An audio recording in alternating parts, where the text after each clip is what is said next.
Ever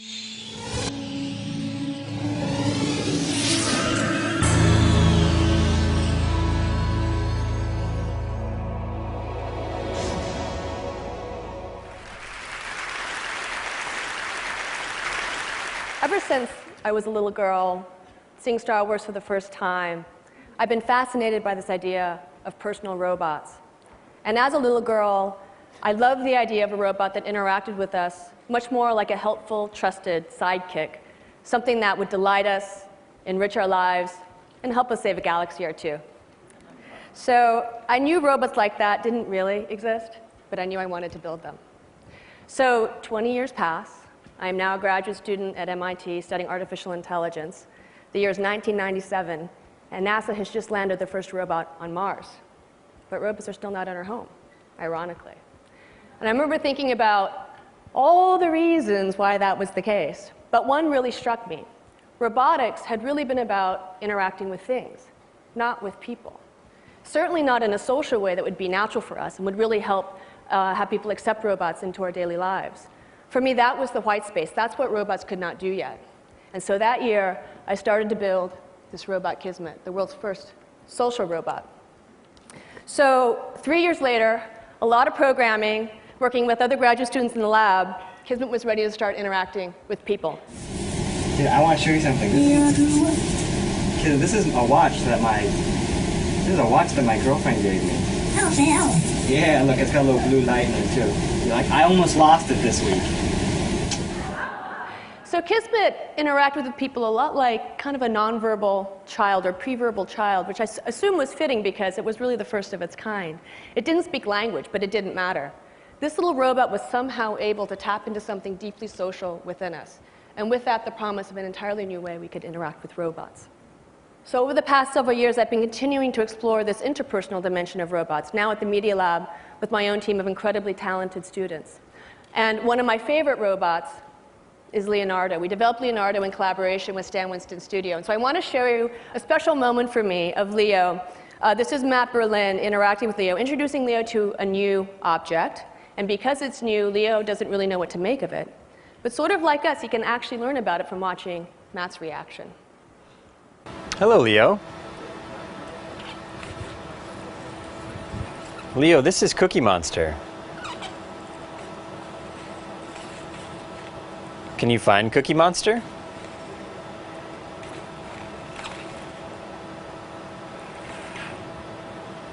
Leo, Cookie Monster is very bad. He's very bad, Leo. Cookie Monster is very, very bad. He's a scary monster who wants to get your cookies. All right, so Leo and Cookie might have gotten off to a little bit of a rough start, but they get along great now. So what I've learned through building these systems is that robots are actually a really intriguing social technology, where it's actually their ability to push our social buttons and to interact with us like a partner that is a core part of their functionality. And with that shift in thinking, we can now start to imagine new questions, new possibilities for robots that we might not have thought about otherwise. But what do I mean when I say push our social buttons? Well, one of the things that we've learned is that if we design these robots to communicate with us using the same body language, the same sort of nonverbal cues that people use, like Nexi, our humanoid robot, is doing here, what we find is that people respond to robots a lot like they respond to people. People use these cues to determine things like how persuasive someone is, how likable, how engaging, how trustworthy. Turns out it's the same for robots. It's turning out now that robots are actually becoming a really interesting new scientific tool to understand human behavior, to answer questions like, how is it that from a brief encounter we're able to make an estimate of how trustworthy another person is? Mimicry is believed to play a role, but how? Is it mimicking of particular gestures that matter? It turns out it's really hard to learn this or understand this from watching people, because when we interact, we do all of these cues automatically. We can't carefully control them because they're subconscious for us. But with a robot, you can. And so in this video here, this is a video taken from David DeSteno's lab at Northeastern University. He's a psychologist we've been collaborating with. There's actually a scientist carefully controlling Nexi's cues to be able to study this question. And the bottom line is the reason why this works is because it turns out people just behave like people, even when interacting with a robot. So given that key insight, we can now start to imagine new kinds of applications for robots. For instance, if robots do respond to our nonverbal cues, maybe they would be a cool new communication technology. So imagine this. What about a robot accessory for your cell phone? You call your friend, she puts her handset in a robot, and bam, you're a MeBot. You can make eye contact, you can talk with your friends, you can move around, you can gesture. Maybe the next best thing to really being there. Or is it? To explore this question, my student Siggy Eldergissen did a study where we brought human participants, people, into our lab to do a collaborative task with a remote collaborator. The task involved things like looking at a set of objects on the table, discussing them in terms of their importance and relevance to performing a certain task. This ended up being a survival task, and then rating them in terms of how valuable and important they thought they were. The remote collaborator was an experimenter from our group where they used one of 3 different technologies to interact with the participants. So the first was just the screen, so this is like video conferencing today. The next was to add mobility, so have the screen on a mobile base. This is sort of like, if you're familiar with any of the telepresence robots today, this is sort of mirroring that situation. And then the fully expressive MeBot. So after the interaction, we asked people to rate their quality of interaction with the technology, with the remote collaborator through this technology in a number of different ways. We looked at psychological involvement. How much empathy did you feel for the other person? We looked at overall engagement. We looked at their desire to cooperate. And this is what we see when they use just the screen. It turns out when you add mobility, just the ability to roll around the table, you get a little more of a boost. And you get even more of a boost when you add the full expression. So it seems like this physical social embodiment actually really makes a difference. Now let's try to put this into a little bit of context. Today we know that families are living further and further apart, and that definitely takes a toll on family relationships and family bonds over distance. For me, I have 3 young boys, and I want them to have a really good relationship with their grandparents, but my parents live thousands of miles away, so they just don't get to see each other that often. We try Skype, we try phone calls, but my boys are little. They don't really want to talk. They want to play. So I love the idea of thinking about robots as a new kind of distance play technology. So I imagine a time not too far from now, my mom can go to her computer, open up a browser, and jack into a little robot, and as kind of grandma bot, she can now play, really play with my sons, with her grandson, in the real world with his real toys. I could imagine grandmothers being able to do social plays with their granddaughters, with their friends, and to be able to share all kinds of other activities around the house, like sharing a bedtime story. And through this sort of technology, being able to be an active participant in their grandchild's lives in a way that's not possible today. Let's think about some other domains, like maybe health. So in the United States today, over 65% of people are either overweight or obese, and now it's a big problem with our children as well. And we know that as you get older in life, if you're obese when you're younger, that can lead to chronic diseases that not only reduce our quality of life, but are a tremendous economic burden on our healthcare system.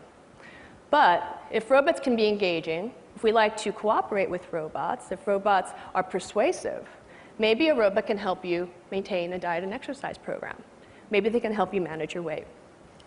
So sort of like a digital Jiminy, as a well-known fairy tale, the kind of friendly, supportive presence that's always there to be able to help you make the right decision in the right way at the right time to help you form healthy habits.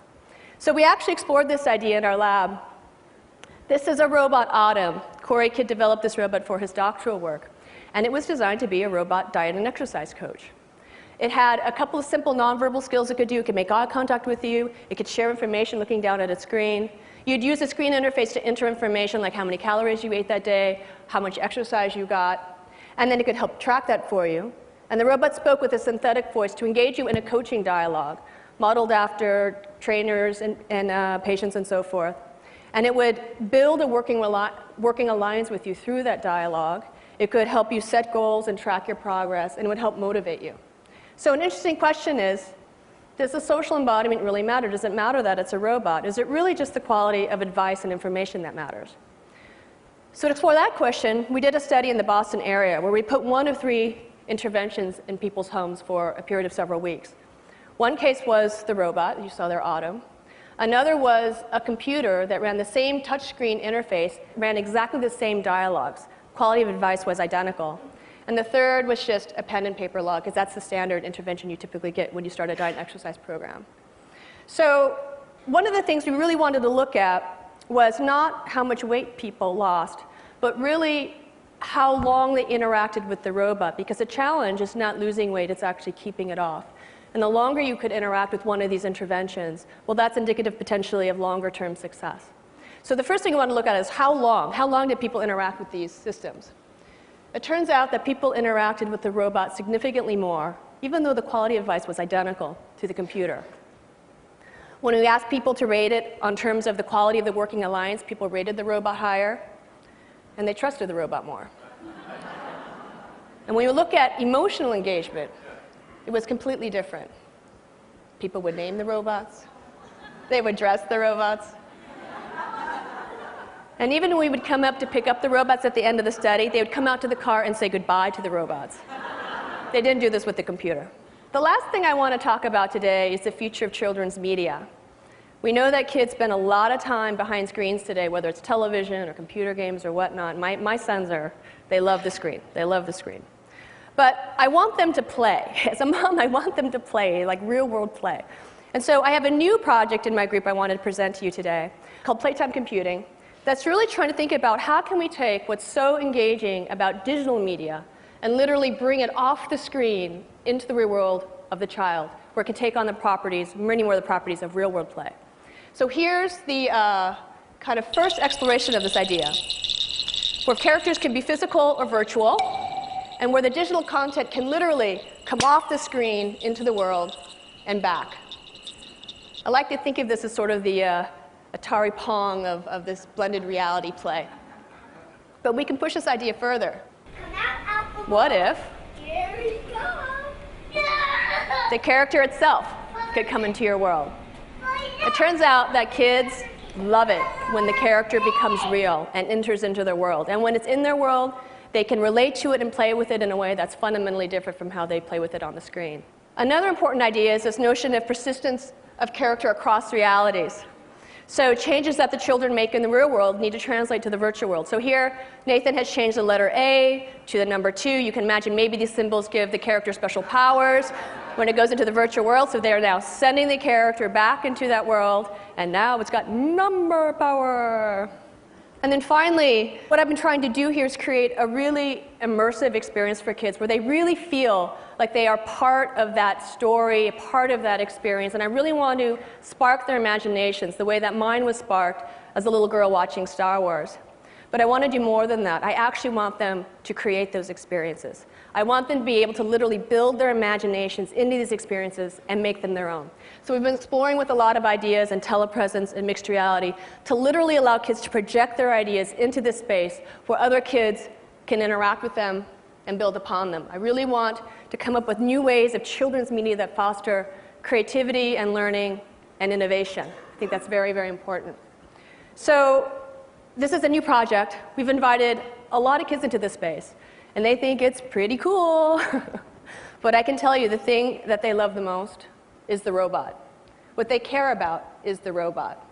Robots touch something deeply human within us. And so whether they're helping us to become creative and innovative, or whether they're helping us to feel more deeply connected despite distance, or whether they are our trusted sidekick who's helping us attain our personal goals and becoming our highest and best selves, for me, robots are all about people. Thank you.